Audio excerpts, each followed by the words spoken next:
So hello everyone. आज हम लोग बात करेंगे फ्रैक्शंस के मल्टीप्लिकेशन की। इससे पहले आपके पार्ट 1 और पार्ट 2 जो हैं वो चैनल पे आ चुके हैं, तो आप उनको देख सकते हैं। आज हम लोग पार्ट 3 पढ़ेंगे, जिसमें हम लोग पढ़ेंगे कि जो फ्रैक्शन है, फ्रैक्शन का हम लोग कैसे मल्टीप्लिकेशन करते हैं। ठीक है, तो स्टार्ट करते हैं। देखो, इसमें क्या है कि हम इसमें दो तरीके से, यानी कि दो टाइप कंसीडर करेंगे। पहला आएगा हमारा टाइप 1। ठीक है, इस टाइप 1 में हम एक फार्मूला लिखते हैं और उस फार्मूले को मैं यहाँ पे बताता हूँ। ठीक है, सो ये फार्मूला है टाइप 1 के लिए। देखो, टाइप 1 में हम क्या करते हैं, टाइप 1 में हम एक फ्रैक्शन लेंगे और एक होल नंबर लेंगे। इनका जो मल्टीप्लाई है क्या हो सकता है वो मैंने यहाँ पे बताया है कि फ्रैक्शन इनटू होल नंबर जब हम लिखते हैं तो number of numerator of fraction. ठीक है, ये जो n है ये है न्यूमरेटर, तो numerator of fraction into whole number multiply करके ऊपर लिख देंगे और डिनोमिनेटर ऑफ फ्रैक्शन नीचे लिख देंगे। जैसे एग्जांपल लेते हैं, 4/9 इंटू 10।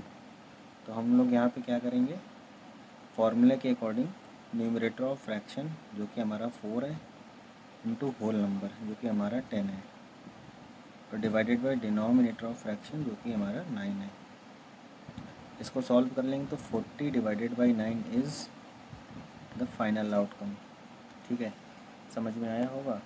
तो कुछ और एग्जांपल्स हम लोग यहाँ पे लेते हैं। जैसे मान लेते हैं 7/15 इंटू 18। ठीक है, तो यहाँ पे हमारा ये क्या है, ये जो वैल्यू है ये न्यूमरेटर है, ये जो वैल्यू है ये प्रॉपर एक होल नंबर है, और ये हमारा डिनोमिनेटर है। तो अभी हम लोगों ने जो इससे पहले पढ़ा था उसके अकॉर्डिंग जो प्रोडक्ट हमारा आएगा वो क्या आएगा, ऊपर हम लोगों ने पढ़ा था numerator of the fraction whole number divided by denominator of the fraction. 18 से मुझे कितना होता है,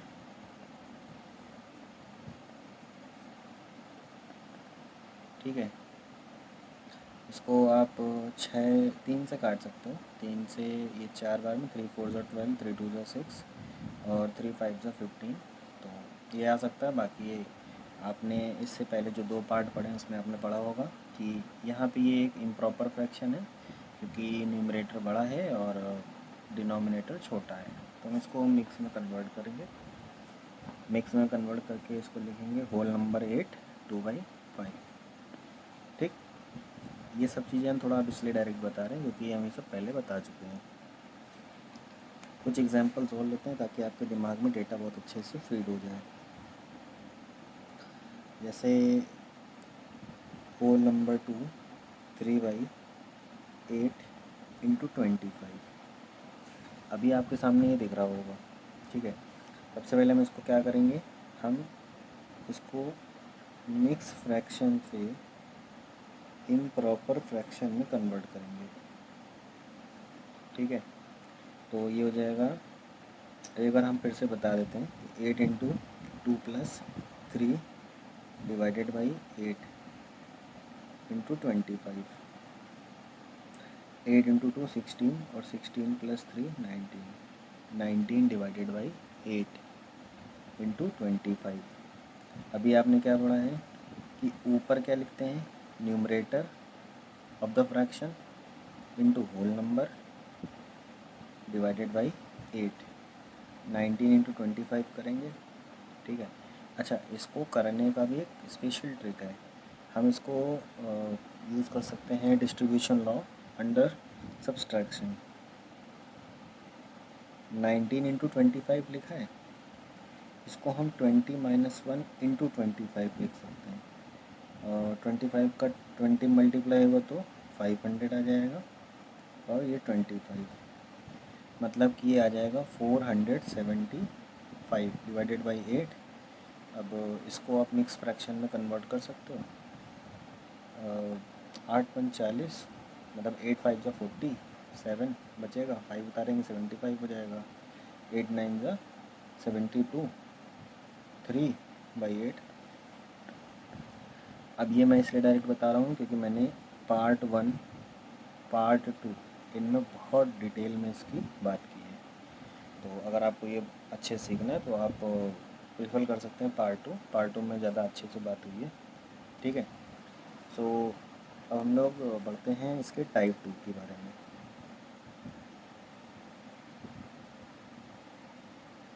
टाइप 2 यानी कि अगर हम फ्रैक्शन इनटू फ्रैक्शन करते हैं, ठीक है, तो क्या होगा, यहाँ पे क्या लिखेंगे,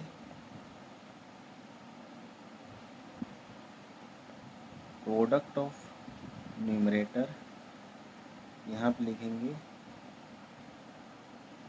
प्रोडक्ट ऑफ डिनोमिनेटर। ठीक है, इतनी बात समझ में आ गई होगी, नहीं आई है तो हम एक एग्जाम्पल लेते हैं। मान लेते हैं कि ये लिखा है आपका 4/11 और ये लिखा है आपका 5/9। तो फॉर्मूला आप समझ लीजिए, ये हमारे न्यूमरेटर हैं दोनों, इनका हम यहाँ पे प्रोडक्ट लिखेंगे, मतलब कि 4 × 5, और इनका यहाँ पे प्रोडक्ट लिखेंगे 11 × 9।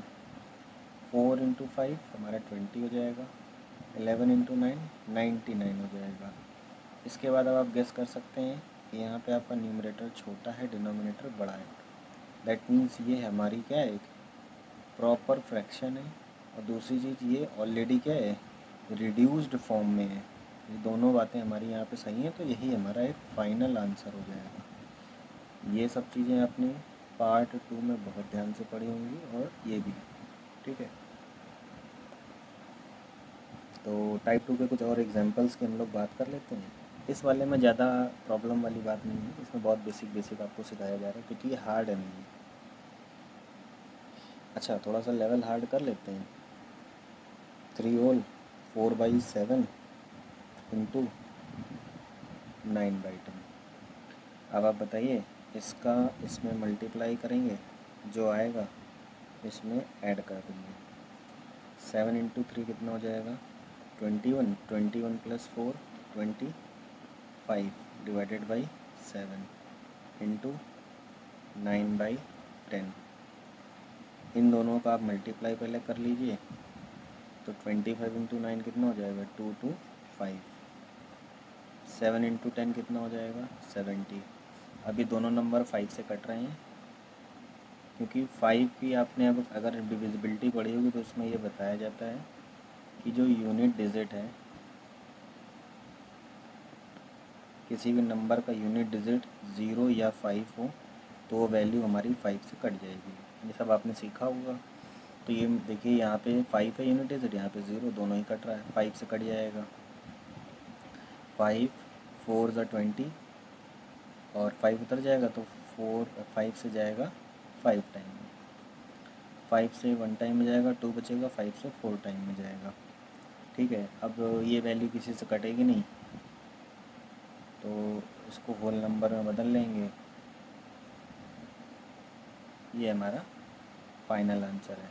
तो आपको दिमाग में आएगा कि ये आपने कैसे होल नंबर में बदल लिया। तो चलो एक बार और बता देते हैं।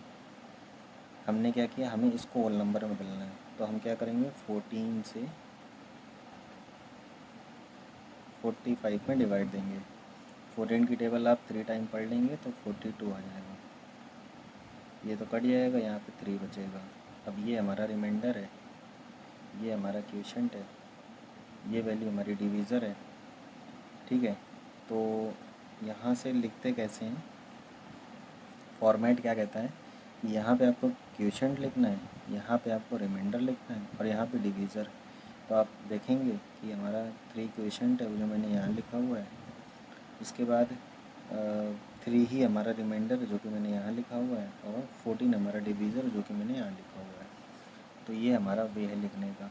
ठीक है, अच्छा, तो अभी आपको समझ में आ गया होगा।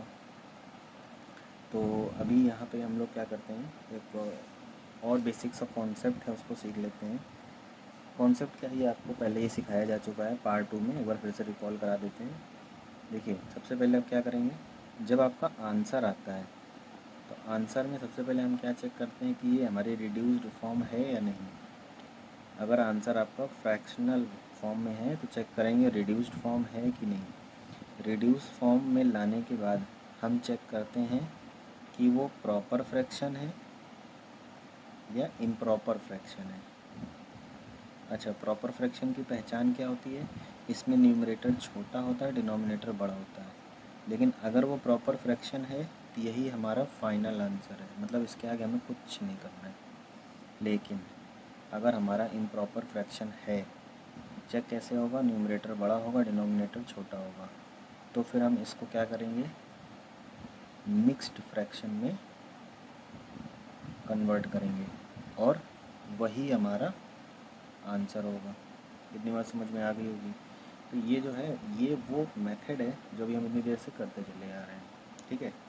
तो ये भी एक इम्पॉर्टेंट कॉन्सेप्ट है, ठीक है। सो Thank you for watching my videos.